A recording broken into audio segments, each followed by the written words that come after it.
بسم الله الرحمن الرحيم. عن جابر رضي الله تعالى عنه قال قال رسول الله صلى الله تعالى عليه وسلم في الحديث: كلي هذا وأهدي فإن الناس أصابتهم مجاعة. رواہ البخاری۔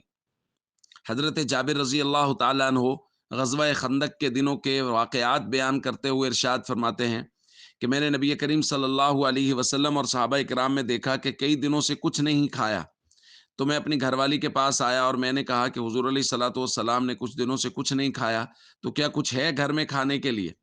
تو انہوں نے کہا ہاں، کچھ تھوڑے جو پڑے ہیں اور بکری کا ایک بچہ ہے۔ تو پھر انہوں نے اس کو ذبح کر لیا، جو کا آٹا بنا لیا۔ میں حضور کی خدمت میں حاضر ہوا، میں نے عرض کیا یا رسول اللہ، تو آئیے لی تھوڑا سا کھانا ہے، گھر والوں نے بنایا ہے، اگر آپ تشریف لے آئیں، دو تین صحابہ آ جائیں تو تین چار لوگوں کو کافی ہو جائے گا۔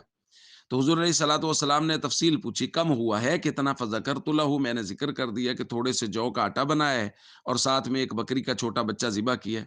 حضور نے فرمایا کثیر طیب، بہت ہے۔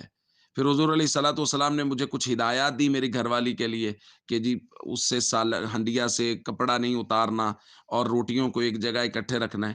پھر حضور نے مہاجرین و انصار سب کو دعوت دی کہ آ جاؤ، جابر کے گھر میں دعوت ہے۔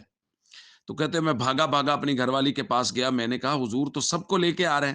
تو انہوں نے کہا حضور نے آپ سے تفصیل پوچھ لی تھی؟ میں نے کہا ہاں بالکل، میں نے بتا دی تھی کہ اتنا سا کھانا ہے۔ انہوں نے کہا بس ٹھیک ہے، اگر اللہ کے نبی صلی اللہ علیہ وسلم تشریف لا رہے ہیں تو وہ زیادہ بہتر جانتے ہیں۔ تو فرماتے ہیں کہ حضور علیہ الصلوۃ والسلام تشریف لائے اور حضور نے صحابہ سے کہا ادخلوا ولا تزاغطوا، گھر میں داخل ہو جاؤ لیکن ازدحام رش نہیں کرنا، تھوڑے تھوڑے لوگ داخل ہو۔ پھر حضور علیہ الصلوۃ والسلام نے اپنے دستے مبارک سے کھانا تقسیم کرنا شروع کیا۔ حضرت جابر فرماتے ہیں وہ کھانا جو ہم نے چار پانچ لوگوں کے لیے تیار کیا تھا، سینکڑوں لوگوں نے نبی پاک صلی اللہ علیہ وسلم کے ہاتھ کی برکت سے وہ کھانا کھایا۔ حتیٰ شبعوا، وہ لوگ سیر ہو گئے، وبقیہ بقیہ، اس کے باوجود بھی کھانا بچ گیا۔ حضور علیہ الصلوۃ والسلام نے وہ کھانا میری گھر والی کو دیا، فرمایا کلی ھذا، اس کو خود کھائیے، واہدی، اور اس کو لوگوں کو ہدیہ بھیج دیجئے، فإن الناس اصابتهم مجاعہ، چونکہ حالات یہ ہیں کہ لوگوں میں فقر و فاقہ بہت ہے۔ دوستو، نبی کریم صلی اللہ علیہ وسلم کے معجزات سے کتب سیر و کتب احادیث بھری پڑی ہیں، لیکن ہمارے لیے درس کیا ہے مختلف معجزات میں؟ آپ اس معجزہ میں غور کیجئے۔ حضور علیہ الصلوۃ والسلام کے بابرکت ہاتھوں سے وہ کھانا جو پانچ لوگوں کے لیے بنا تھا وہ سینکڑوں لوگوں کے لیے کافی ہو گیا، پھر بھی بچ گیا۔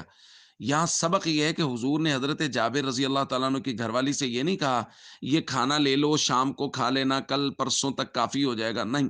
حضور نے فرمایا یہ کھانا لے لو، خود کھاؤ اور اس کو لوگوں کے گھروں میں بھیج دو، چونکہ اب لوگوں کو فقر و فاقہ پہنچا، لوگوں کے گھر میں گزارا نہیں ہو رہا۔ تو اس لیے ہم سب کو چاہیے ہم کوشش کریں لوگوں کی ضروریات کا خیال کریں، اپنے تقاضوں کو، اپنی ضروریات کو کم کریں اور کوشش کریں کہ لوگوں کی ضروریات کا خیال ہو۔ کم از کم یہ کہ پیٹ بھر لوگ کھانا تو کھا لیں، جیسا کہ نبی کریم صلی اللہ علیہ وسلم نے ہمیں تلقین کی ہے۔ السلام علیکم ورحمۃ اللہ وبرکاتہ۔